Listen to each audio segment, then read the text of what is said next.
Making a video, physics video. Got a bit of a headache, but anyway, I wanted to make a video just because I haven't made one in a while, and so I have been just doing a bunch of thinking and such, and so I'm thinking about experiments. So this little fiber optic wires, tubes of glass.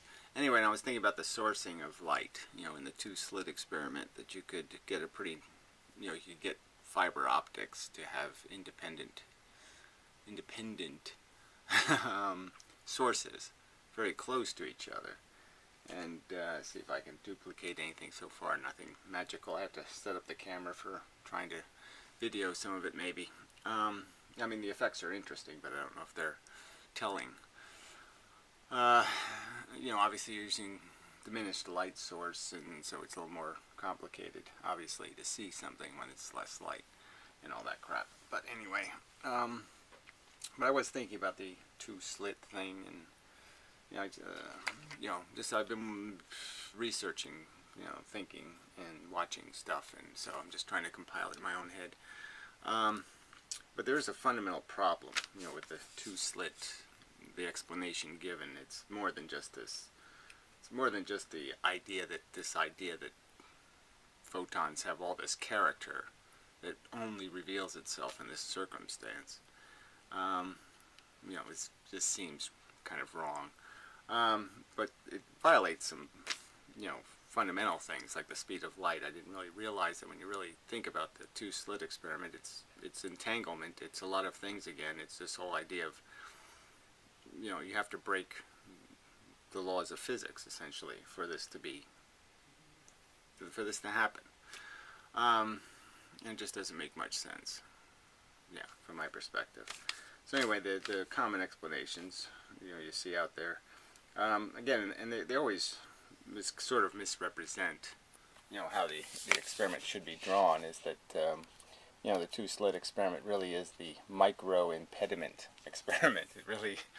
There really is no, the separation is infinitesimal, as they say, essentially, compared to the diameter of the slits.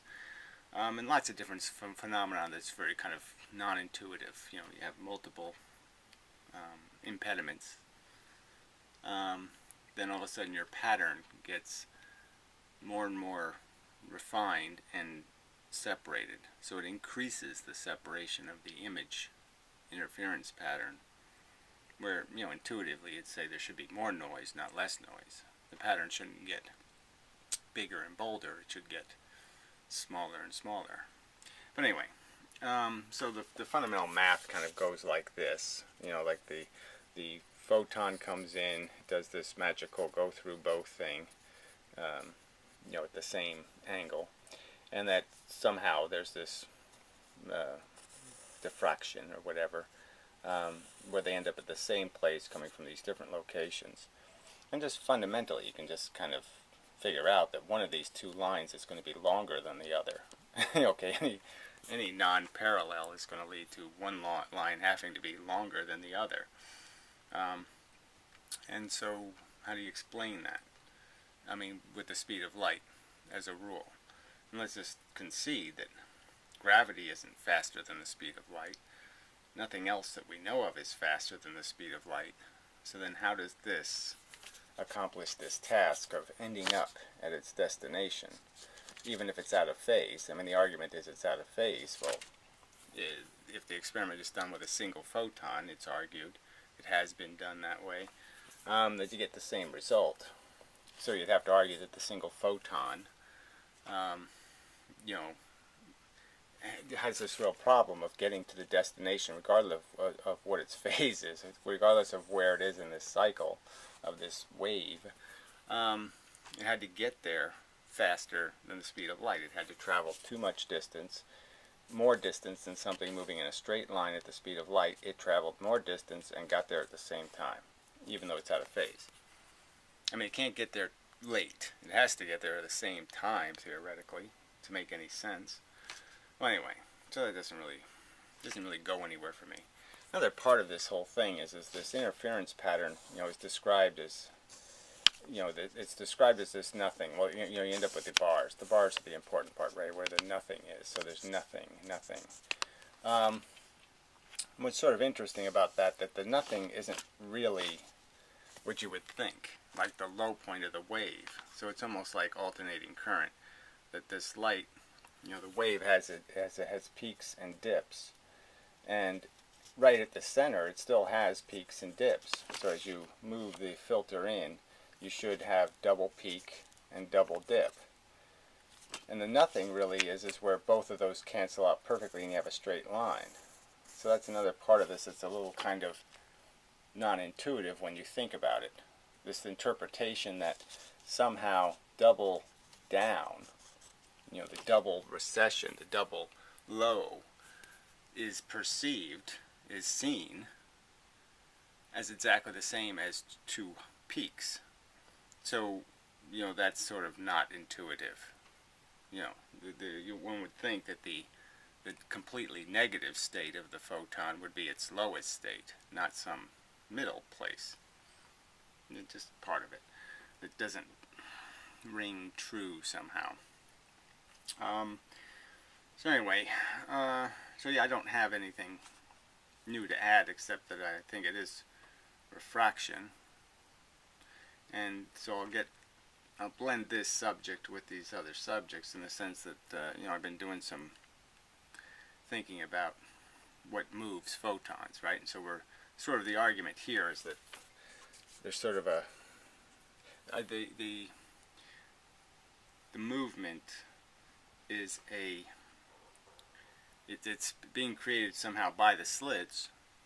I think people might argue that you know the destiny of the slits based on where in this, where they might interact, and that the fact is that they have to be in a certain position. So you can start kind of go backwards and figure out where the origins were likely to have been for you to have a certain location with a photon getting there, even with this wave mechanical stuff. It was. Well, I'm just going to argue that do we have any evidence that photons are moved by anything else than interaction with matter? Like there is really such a thing as a force that moves a photon. And because they're using this idea that photons are moved by gravity as a way of detecting gravity in the in the cosmos. And so they had to invent dark matter and dark energy because what they were getting in terms of lensing results were indicating more or less gravity in locations where there's not enough matter, not enough visible matter, in the sense not enough stars producing light. And so they had to come up with these explanations of this idea of this dark matter. And I would argue that lensing is being created by photons interacting with ions and other charged nuclear particles, alpha, beta, whatever, and that those particles, the density of those particles around a system or in a system is dictating how much light is refracted and therefore how much lensing takes place. And so it has nothing to do necessarily with gravity. So I guess I'm making the simple argument that this isn't a good way of testing for gravity using lensing, because lensing I think is happening based on density of charged particles. So there would be a relationship certainly between suns and these ions. It's kind of like the stuff that the solar wind, this idea that the northern lights and all that kind of stuff. I mean, there's a whole bunch of stuff being spewed by the sun that doesn't necessarily, that some of it does reach escape velocity, but much of it doesn't, and it just goes out and then flows back in through gravity, and it takes it a while for this to take place. And so there's this dense field in the solar system of charged particles created by the sun, and those particles are the things that are diffracting light if you were to look at it through our solar system. So it really depends on how dirty the object is, and that essentially it's producing the particles, or maybe it has to do with how new the system is. You know, how much stuff is, like the asteroid belt, how much stuff is smashed into each other, and how much of that dust is still in the system that hasn't fallen into the sun yet. So based on the age of a system, you could surmise that it might have a lot less of those small particles in it, because it's had time for the gravity to slowly consume them, to filter them out. So anyway, I just think that's one of these fundamental mistakes that has been made, is this, and it seems rather a complete reliance on lensing as a way of detecting, you know, in systems as you can't do time lapse of, or some other, where you, in a system where you don't have the luxury of being able to see visually in some other way relationship between two things. But I mean, they have that. This is sort of like they have gone with things that they see it one way, and the lensing is saying something else, and they're going with the lensing rather than the physical observation. So they're so glued to this idea that gravity does move light that you know, they're discounting what they see as a relationship, a Newtonian explanation maybe, and just reject that and saying, let's not pay any attention to what we see, you know, in terms of how the suns are interacting with each other and what it appears to be the gravitational relationship between the two masses. And instead they're going with, well, no, there must be something else going on because there's too much lensing taking place for the amount of gravity that appears to be there. Well, anyway, so I'm just saying that's how glued they are to it, that they're rejecting the evidence of what they observe can see, and instead are going with what they're surmising based on a theory that light is bent by gravity alone. Well, anyway, so if somebody has evidence of light actually being bent by gravity alone, like traveling through a vacuum, a pure one, and actually being bent by gravity, I'd like to see it. You know, it's not devastating to what I'm saying, but I'm just saying it clearly, it would validate the idea that you need more than just gravity to bend light. You need particles. Light goes from point A to point B in a straight line, and it just doesn't care about gravity. It just doesn't. Alright, because light's made out of gravity would be my argument. It's already traveling the speed of light, and you really just can't mess with it. Anyway, another interesting subject is, you know, that we're on this subject.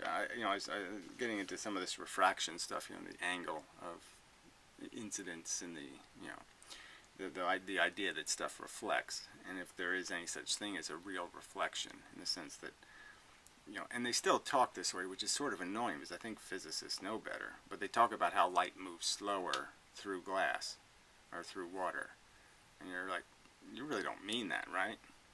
I mean, you really don't mean that a photon is moving slower. You mean that the photon is interacting with a lot of stuff as it goes through the medium, and it's the cost, the distance of those interactions. Bounce, bounce, bounce, absorb, spin, absorb, spin, absorb, spin. It's those interactions that are consuming time. Also the distance of those interactions. Distance is time. You know, T equals D. You know, that's, you know, that's as fundamental, you know, as E equals MC squared as T equals D. Distance is time. Right. Alright, you know, so, but there's a certain angle, right, where you get to this certain angle of reflection off surfaces where 100% of what goes in will reflect off. But is it a true reflection? Or is it a reflection that's just pure, in that there's only one absorption and one release. Like say the photon comes into the surface, and the surface has electrons and atoms, and what happens is the photon is absorbed by, say, an electron in an orbit or something, and then it's released. So it goes into a magnetic field, and then it's released. It's captured, and then it's released. Magnetic field is the wrong word to use, obviously, but I just mean it can associate itself with photons that are moving in its direction, and so if it can become part of the snake of photons, let's say, or the I don't know how the right way to say it is, but anyway, it can become associated. A photon can become associated with a photon, but the consequence is that this orbit now gets bigger by the addition of that photon, and then the orbit becomes unstable, and therefore it has to be ejected, and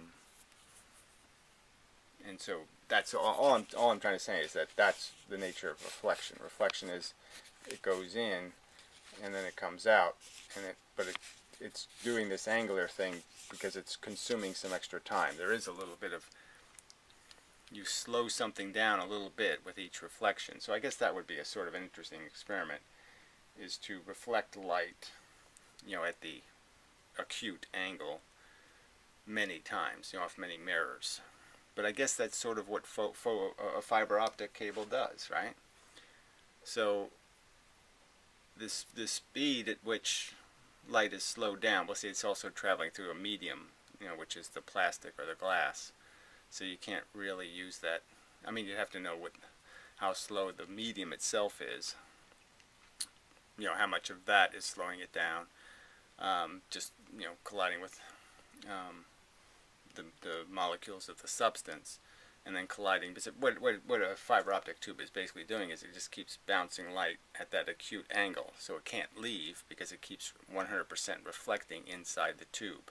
So as long as the angle isn't big enough, it can't get out of the tube. It just keeps 100% reflecting, so it just bounces off the sides all the way through the tube. So, but it would be kind of complicated to figure out how much it was slowed down by each reflection off the sides versus how much is slowed down just traveling through a medium that's also full of little particles that it's interacting with as it's going through that too. So that's too complex, I think, to figure it out. Well, anyway, argument is that maybe we can just do the mirror thing, a bunch of mirrors at acute angles, and just see how much light is slowed down by having to interact with the mirrors. But again, the mirrors are made out of a substance, atoms slowed down, has to go through the glass of the mirror. So I guess they'd have to be just pure silver kind of mirrors or some other kind of substance. Well, anyway, I don't know if that's been done, but it would, because this consumes time. This idea that it gets absorbed and then it's readmitted consumes time. Not much, but it consumes some. But light doesn't slow down. Light's always going. All it's getting is trapped somewhere. Again, this is just... So I mean, they're just saying this wrong. And I just hear it now. I watch these videos and they're always talking about the pull of gravity. The pull. That is 80% or 85% of the way it's stated as a pull. It just isn't... There's just no concession to the fact that the forces push. It just doesn't fit with their preference, let's call it. Maybe 10 years ago it wouldn't have fit with mine, I don't know. I think I always kind of felt kind of pushed. So I mean, I was always kind of looking at gravity as... I was always looking up there, to tell you the truth. I've always, so, I mean, maybe this is, telling in some way of why I ended up here, and at any rate, is just that it's always seemed like rain. I've always thought of gravity as something coming down, not something pulling me down. I've never felt like I'm being consumed by the earth. I always felt like I was being driven into it. So it's just that intuitive thing. So what else do I want to do? Lensing, angle of refraction.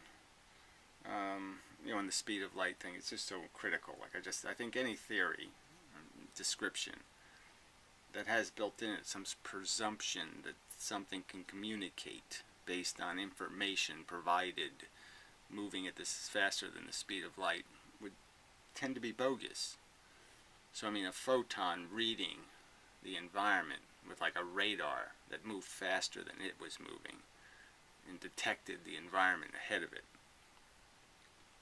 just doesn't make much sense. So again, this gets into this mass, you know, which is also sort of interesting. You know, and relativity, you know, absolute versus relative motion, and what a force, what something's energy is. You know, the energy is, in my opinion, photons, and that every detectable photon is really at least 2 photons. That's what creates the wavelength, the frequency, the distance between them.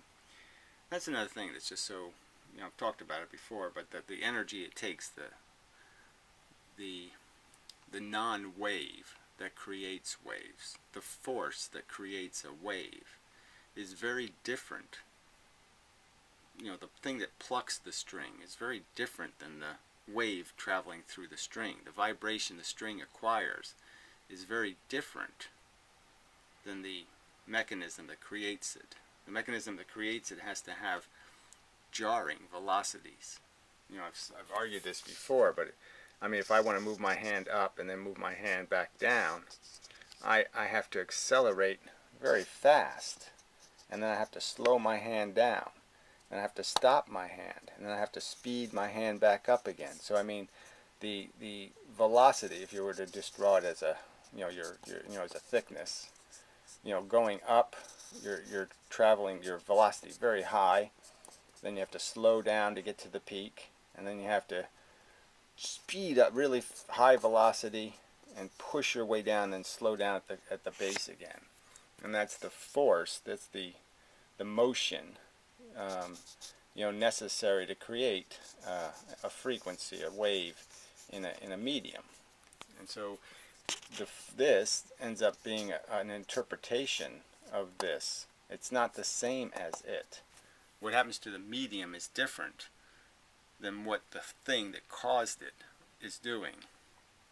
So if you look at the wave interference pattern, you can sort of see that it's a digital pattern, and that digital pattern could be something made up of the fact of this digital interaction with photons and electrons, or even photons and the atoms in general.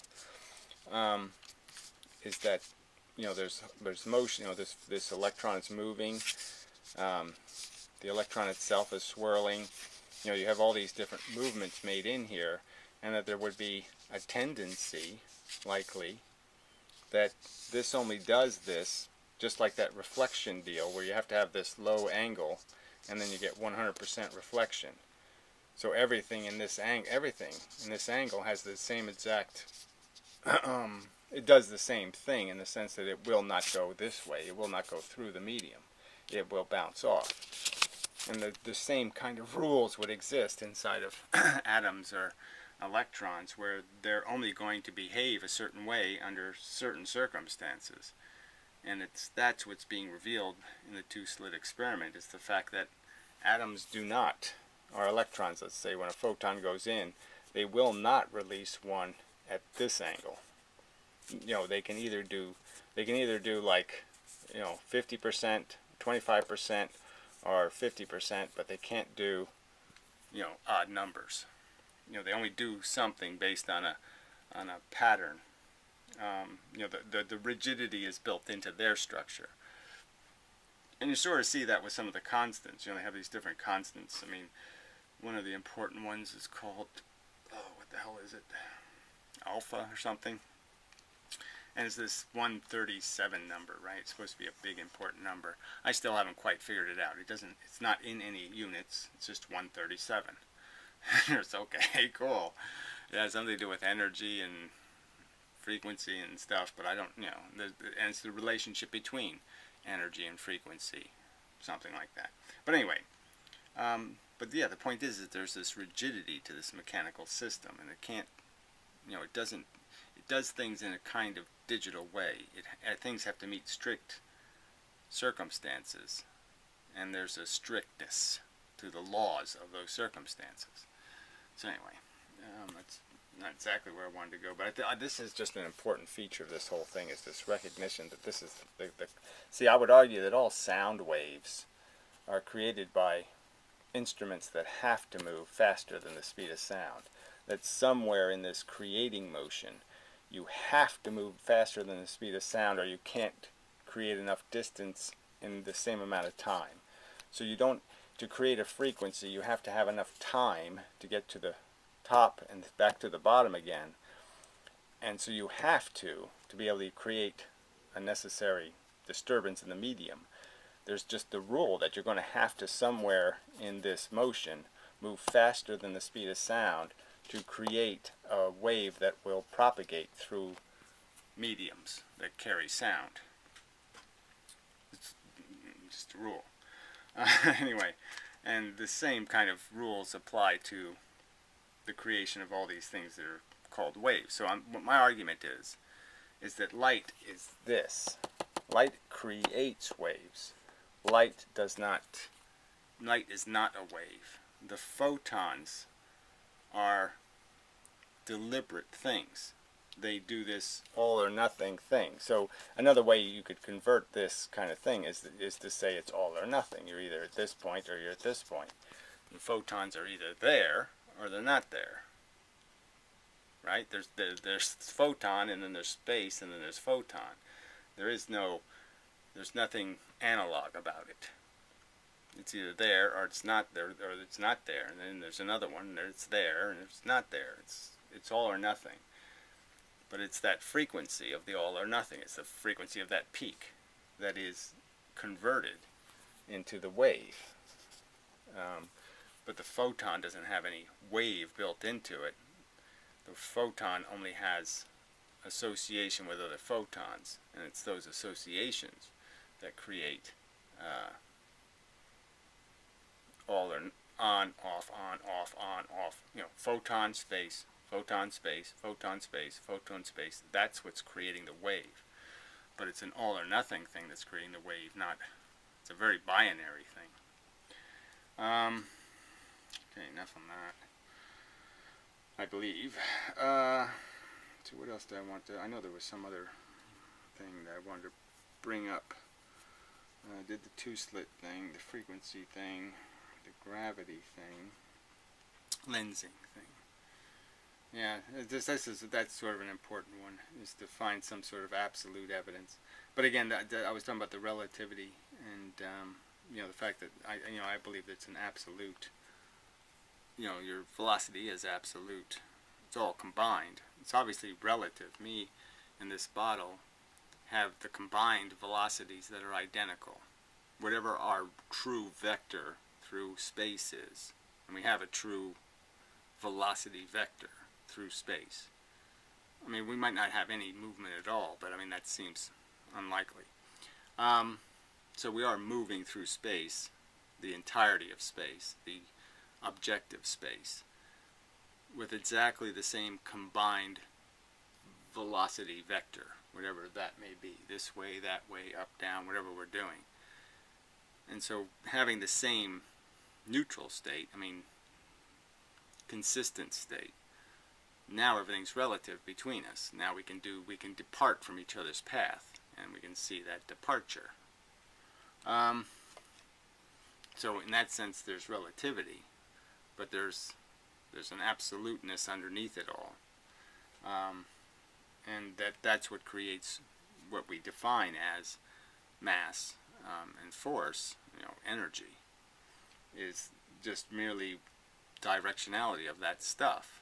So again, I've made this argument with the school of fish thing, but the idea is if you just think of photons as being one energy, then you can just calculate that something already has in it, all matter, every atom has a bunch of photons ready to go somewhere, ready to be released in a direction. But they're right at the moment trapped. They're being obliged to run the same course over and over and over and over, the same path. So they're not going anywhere. And the only way you could detect their force is to somehow interact with them. But you can't, because they're going in such a tight circle that I can't get to them. I can't stick my finger in and have them bang into it. So their mass, their force, their everything about them is neutral to everything else, because it's not impacting anything.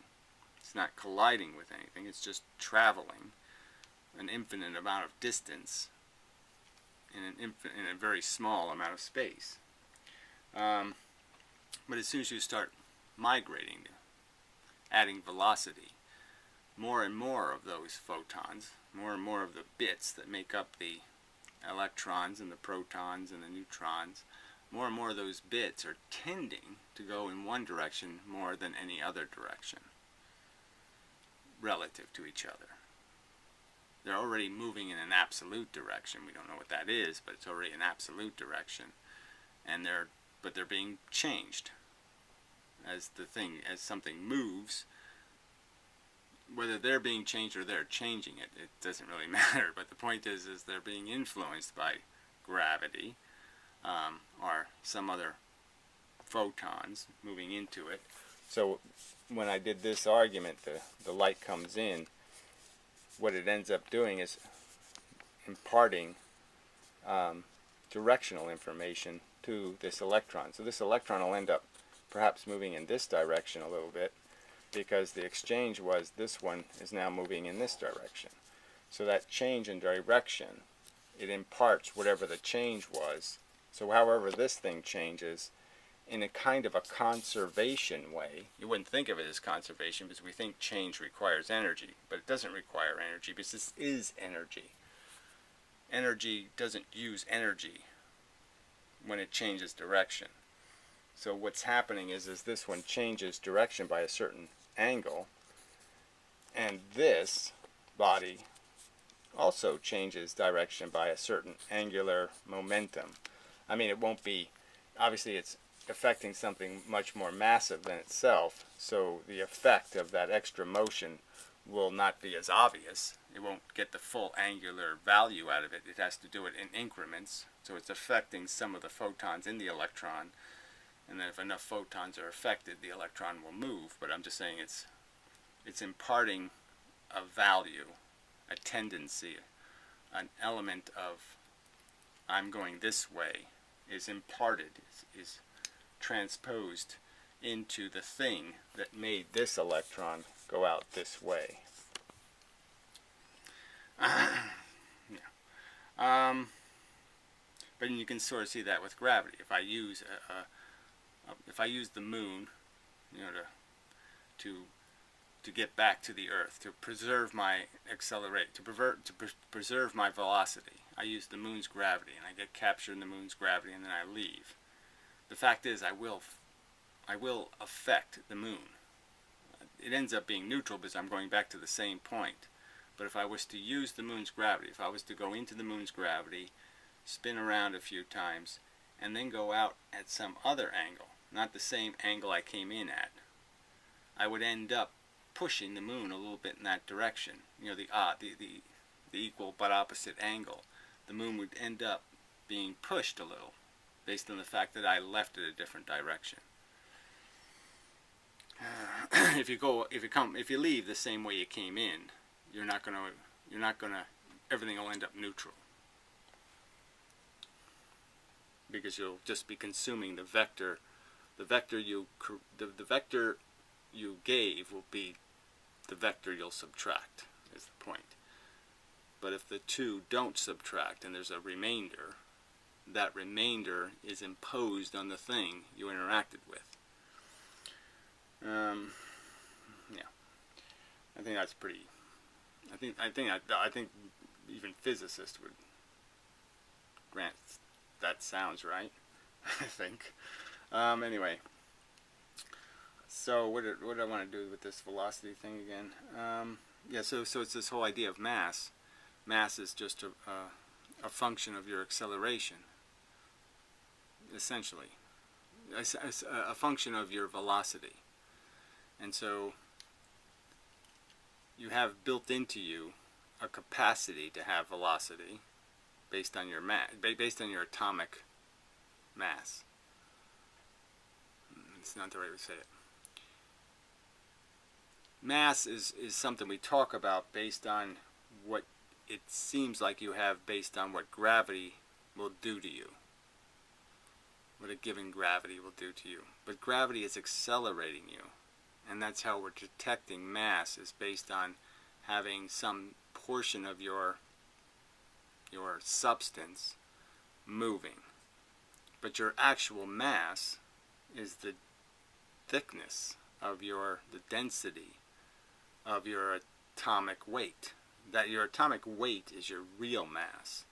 And atomic weight doesn't necessarily correlate, well, I don't want to say that. That weight is always exists. That's the E equals mc squared part. Your atomic weight is your real substance. And your velocity is just how much of your substance is moving in a direction. So you gain more force as you move faster because more of your substance is moving in that direction. More of the fish in the school are moving in the direction, and all mass is directional. All energy is photons, and it's all about what they hit. They hit something. They have no mass in any other direction but the direction of the thing they hit, so to speak. There's just energy. There is no mass. Mass is just a storing of energy. There, that's probably the way to say it. A trapping of energy. Mass is just energy trapped. I mean, again, it's just as simple as E equals mc squared taken literally. Alright, anyway, enough of a video. So anyway, I'm going to do some more. I mean, I have to do more mathematics tying this together, but I want to do better math. I mean, I want to do, like, this is why you multiply this times this, and this is why you square that, and this is why you take the tangent of that. I want to do math that's more explicit. Not just, here's the formula, the end. It works. Yeah, I want to do something where you understand why it works. You understand the relationship that's causing the effect. And again, I have to do it just because I have to come up with I have to come up with a more truly explicit description of not only lensing but the two-slit experiment. And this does have to do with a rather complex relationship between, you know, the fact that light, when it's refracted, or you have reflection, refraction, and diffraction. Yeah, I know. Well, anyway, when it's doing that, it can involve many more than one interaction. You know, the reason why it changes direction is not because it has one interaction and it changes direction. It can have many interactions, and each interaction is creating a change in direction. And it's the cumulative effect that you're looking for. But it seems clear that there has to be a lot of interaction, especially, like I said, in the two-slit experiment, because so much of the light is being refracted, diffracted. It doesn't matter. Anyway, so till next time. Such. Thanks.